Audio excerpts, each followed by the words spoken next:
Chega mais, torcida gloriosa, torcida do Botafogo, no divã com Guilherme Cardoso. Aqui no sofazão, tranquilo, só vou montar meu estúdio portátil a partir de amanhã. Galera, que preguiça, meu Deus do céu, que preguiça. Mas vamos lá, vamos fazer plantão glorioso. E hoje é segunda-feira, dia de trabalhar, tem essa não.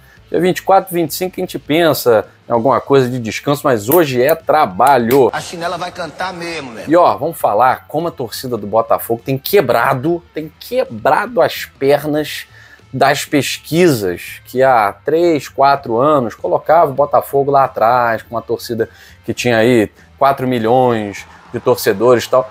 Nós somos muito maiores do que isso. Eu vou propor um desafio para as torcidas que se dizem nacionais. Podem espalhar esse vídeo aí nos canais que vocês têm, grupos de WhatsApp.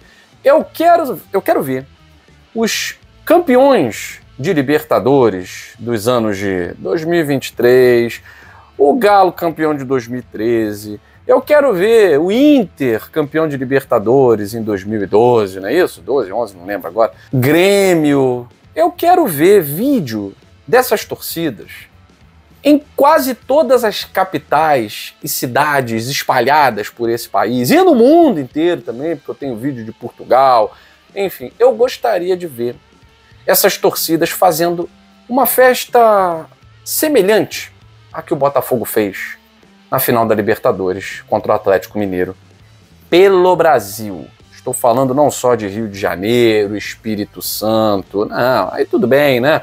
Estou falando de São Paulo, estou falando de Maranhão, estou falando de Bahia, Irecê na Bahia, estou falando de Manaus, Brasília nem se fala. Eu quero ver o que essas torcidas vão me mostrar. Marquei lá no Twitter, fiz a postagem lá no Twitter. Até agora nada as torcidas que se dizem nacionais. E a torcida do Botafogo é a que mais cresce no Brasil? Ou, na verdade, já era grande e eles queriam esconder? Ó, vende mais porque é fresquinho porque vende mais. Quem lembra dessa, hein? Falar sobre isso e vou lançar a série Heróis de 2024 aqui no GG, mas depois da vinheta.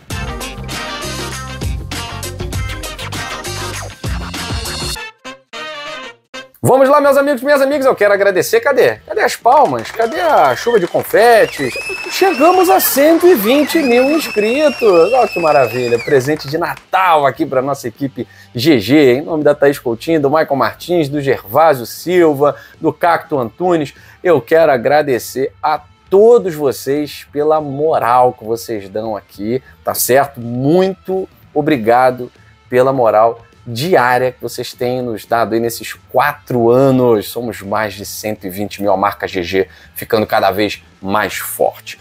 Vamos lá, quem fica cada vez mais forte é a marca Botafogo, pelo mundo inteiro. O que a gente tem visto nesse ano de 2024 é muito maior do que o que nós vimos em 2023, onde a marca Botafogo dominou o Brasil, mas esse ano as festas pelo Brasil se fizeram presentes. Não preciso nem dizer, né, que o Botafogo foi o primeiro clube do país a fazer um mosaico fora do seu estado de origem. O mosaico no Newton Santos já virou praxe, né? Agora, mosaico no Espírito Santo, no Kleber Andrade, foi novidade, né? Lembrando que eu estou falando de um jogo em que Grêmio era o mandante. O Grêmio escolheu o Espírito Santo para mandar o seu jogo. Tinha 4 torcedores do Grêmio lá, o resto tudo botafoguense. E o Botafogo é o primeiro clube no mundo a fazer um mosaico fora do seu país. Que a gente viu na final da Libertadores. Só a gente pode fazer. E aí eu digo para vocês, nós vimos, você já está vendo aí imagens da festa botafoguense em diversas regiões do Brasil. Tornou-se uma febre agora no Twitter, né? A galera postando, ó, tá aqui no bairro da Moema, em São Paulo, ó, tá aqui no Maranhão, capital maranhense, Manaus, Espírito Santo, Minas Gerais. Tá uma febre, todo mundo colocando o seu estado, a sua cidade, fazendo festa, fechando rua para ver o título da Libertadores do Botafogo. E a torcida do Botafogo, eu não posso dizer que em termos de números, com essas pesquisas que são feitas, é a que mais cresce no Brasil. Mas, segundo uma das pesquisas, né, a da Folha de São Paulo, ela foi a torcida que dobrou de tamanho entre uma pesquisa e outra. Aí eu te pergunto, não precisa ser muito inteligente para pensar o seguinte, será que ela dobrou de tamanho mesmo? Ou ela sempre foi gigante? Ou ela sempre foi grande? Assim, não tem essa. Uma vez eu conversando com uma pessoa ligada a uma dessas empresas, né, ela dizia assim para mim, Guilherme, é o seguinte, qual é o interesse? O interesse é mostrar que a torcida A, B e C são gigantes e a torcida C, D e E são pequenas. Então o cara diz o seguinte, lá no Piauí, eu sou Flamengo do Piauí e Flamengo. Bota que é torcedor do Flamengo. Se o cara chega lá na Paraíba e diz, eu sou torcedor do Botafogo da Paraíba e do Botafogo, ele é torcedor do Botafogo da Paraíba. Né? Então assim, tudo atende a interesses. Né? Só que o Botafogo está mostrando a olhos vistos para o mundo inteiro que a nossa torcida é muito mais do que uma torcida nacional. É uma torcida que está em tudo que é lugar. Eu preciso sempre lembrar aqui, 2022, que num amistoso contra o Crystal Palace em Londres, a torcida do Botafogo lotou um setor inteiro, cara. Quem é que faz isso? Ninguém faz isso. Então a nossa torcida, além de estar espalhada pelo mundo inteiro, é uma torcida apaixonada, não posso dizer que é mais ou menos do que a outra e tal, isso aí não tem como medir. Mas em termos de mobilização, em termos de paixão e em termos de torcida, o que nós estamos mostrando para o Brasil, quebrando a perna de muitas empresas que fazem essa contagem de número de torcedores, é que a torcida do Botafogo é muito maior. E digo aqui, ouso dizer, eu não vi nem metade da torcida do Atlético Mineiro se mobilizando para a final da Libertadores. Porque não era um jogo importante? Ou realmente a torcida não é tão grande quanto a do Botafogo? Eu não vi torcedor de Grêmio na final da Libertadores de 2017 tendo essa mobilização. Então são torcidas grandes? Claro que são clubes muito grandes, mas são torcidas regionais. São torcidas regionais. Na região sul tem muito torcedor do Grêmio, torcedor do Inter. Agora, a torcida do Botafogo não é uma torcida regional. O Botafogo joga clássico contra o Fluminense em 2013, joga lá em Pernambuco. O Botafogo, 95, 96, fez 2 anos seguidos clássico contra o Flamengo na capital cearense. Isso é Botafogo. A torcida do Botafogo, que teve ano passado a melhor média como torcida visitante, esse ano esteve também no topo, com as melhores médias de torcida visitante. E ninguém sai igual maluco. Não, os 4 mil que estavam lá são do Rio de Janeiro. Pô, haja loucura, né? Haja agenda, haja loucura e haja grana. Então, assim, tem torcedor que sai, claro, né? Mas a maioria é torcedor local, das regiões vizinhas e tal.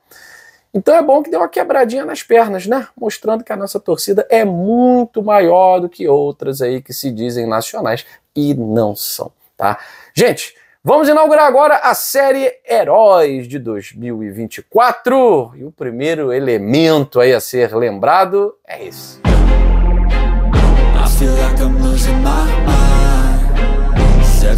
Alexander Barbosa chegou, não vou dizer pela porta dos fundos, porque não chegou, né? Chegou como um reforço bem cotado, principalmente aqui no GG, quando a gente fazia as nossas análises no mês de janeiro, né? Como um bom zagueiro, com passagens por grandes clubes da Argentina, boas temporadas no Libertad do Paraguai, zagueiro vigoroso, daquele que chega junto, tal. Falamos tudo isso do Barbosa. E o Botafogo ficou aí falado na mídia porque deu um balão no Fortaleza, que já tinha até anunciado o Alexander Barbosa, que estava tudo certo. Aí virou aquela guerrinha, né? Os torcedores do Fortaleza nas redes sociais dizendo foi um livramento, porque o Barbosa no Campeonato Carioca não estava acertando, né? Estava jogando ali com o Lucas Alter, não estava acertando. Teve alguns erros, expulsões bobas, como no jogo contra o Cruzeiro, na estreia do Campeonato Brasileiro, em que deixou o Botafogo com 1 a menos no primeiro tempo. E a torcida do Botafogo, toda vez que o Barbosa cometia um erro, dizia, livramento aí, tal. Foi ótimo o Botafogo ter levado, tal. Enfim, feridas que não foram curadas, né? Como diz o Júlio Casares, presidente de São Paulo. Feridas que não foram curadas. E o Alexander, ele demorou para se consagrar como esse monstro da zaga. Desde o início do ano a gente percebia que o Barbosa era um maniqueísta. O que é um maniqueísta? O 8 ou 80. Né? Ou joga demais, quebra tudo e tal, ou faz loucuras demais e acaba entregando o ouro. Né? Tava assim até o meio do ano, em que o Barbosa não estava acertando uma regularidade. Quando ele acerta a dupla com o Kisanga, Bastos, e aí a gente começa a ter uma linha defensiva com Bastos e Barbosa, e os dois laterais, primeiro o Damian Soares, depois o Matheus Ponte, depois Vitinho, e na esquerda, tanto com o Hugo, depois acertou ali com o Alex Telles, mas antes o Cuiabano, né, às vezes o Marçal. Então a linha com o Marçal, Cuiabano e o Alex Telles na esquerda, e o Damian Soares, acertou a linha defensiva do Botafogo. O Botafogo passou com o Alexander Barbosa e Bastos a não tomar gols. E o Barbosa começou a se notabilizar por ser um zagueiro que realmente chega muito junto, um zagueiro que tem a cara da Libertadores da América, que joga sério, que dá pancada, que provoca, e conseguiu apertar o botãozinho na cabeça dele de troca, né, da chave brasileiro e Libertadores. Brasileiro e Libertadores. Naquele jogo contra o Cruzeiro, ele tomou uma bronca danada, né? O Arthur Jorge falou pra ele, ó, cara, desse jeito não dá pra você ser titular, não dá pra você continuar jogando desse jeito, porque no brasileiro tem que jogar diferente, os árbitros aqui marcam tudo. E o Barbosa começou a entender o Campeonato Brasileiro sem perder o estilo vigoroso, né? E aí, quando encaixou a dupla, o Botafogo simplesmente passou a não tomar gols quando Barbosa e Bastos jogavam juntos. E aí, além de não tomar gols, Barbosa passou a ser um elemento importante, inclusive em quebrar linhas defensivas dos adversários. Eu preciso aqui lembrar a vocês que no lance do primeiro gol do Botafogo contra o Fortaleza, jogo difícil, 0-0, Fortaleza estava líder do campeonato. O Barbosa acerta um lançamento, sei lá de quantos metros, para o Igor Jesus matar no peito e fazer o primeiro gol. O Barbosa passou a ser um elemento também surpresa ofensivo, né? E é claro que eu não estou falando daquela loucura do Arthur Jorge do jogo do turno Bahia e Botafogo, em que o Barbosa virou atacante e a gente tomou um gol ali inexplicável, não tinha ninguém na zaga. Mas o Barbosa, ele passou a ser o monstro da zaga quando, independentemente de jogar ao lado de Bastos, ou até do Marçal, ou do Adrielson, ou do Lucas Alter, o Barbosa passou a ser uma referência. Referência no alto, muito bem por baixo e ofensivamente participando de jogadas importantíssimas. O primeiro gol do Barbosa começou a madurar, né? Naquele Botafogo e Criciúma, que muita gente saiu do Maracanã muito entristecida, começando a trazer fantasmas antigos, né? Naquele 1-1, em que o Barbosa ameaçou. Ali o gol foi um ensaio do primeiro gol com a camisa do Botafogo, né? E a bola toca na mão dele, ele faz o gol contra o Criciúma, mas corretamente o VAR anula. E isso foi o ensaio, talvez, para o gol mais importante daquele 5-0, porque saiu o gol do Savarino, que era uma questão de tempo, né? O Botafogo ali buscando furar bloqueio, Luiz Henrique encontra o Savarino no gol. A partir do gol do Barbosa, a porteira se abriu, né? E foi aquele gol com raiva, aquele gol de quem já estava tentando há muito tempo esse primeiro gol, essa primeira oportunidade de balançar as redes com a camisa do Glorioso. Depois desse gol do Barbosa, pronto. Aí o monstro se formou, se estabeleceu, fazendo jogos importantíssimos, jogos quase que perfeitos contra o Palmeiras. E aí tem uma lista de pessoas que a gente precisa procurar no bolso do Barbosa, né? O pequeno Estevão, jogadores do Atlético Mineiro como o Daverson, que teve aquele rolo, né, no 0-0 no Campeonato Brasileiro. Ah, o Daverson entrou na cabeça do Barbosa. Viu a provocação do Barbosa ali? De quem? Do Barbosa. Barbosa? Ah, o zagueiro do Botafogo, é que eu não tô ouvindo bem.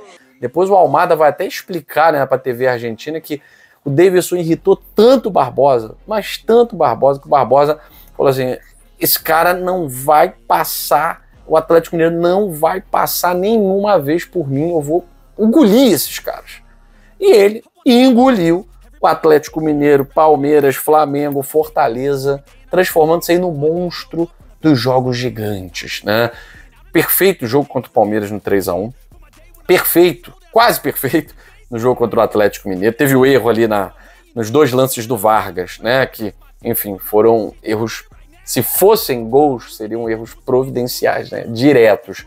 Mas eu coloco muito mais o acerto do Mariano no passe, do primeiro lance do Vargas, e ali realmente a falta de comunicação Adrielson e Barbosa no último lance, que foi só para dar emoção, né? Para o Júnior Santos depois chegar e dar a cartada final. Mas o Alexander Barbosa mostrou que é um jogador de jogo grande, que é um jogador gigante, que é um jogador que assumiu o ser Botafogo, entendendo ali com o Joel Carli, é muito amigo do Joel Carli, conversa muito com o Joel Carli, entendendo a importância, né, de fazer parte da história do mais tradicional. Então, as nossas homenagens para o herói de hoje, o monstro Alexander Barbosa. Eu fico por aqui, beijo grande no seu coração, a gente volta na segunda edição. Saudações alvinegras, fui.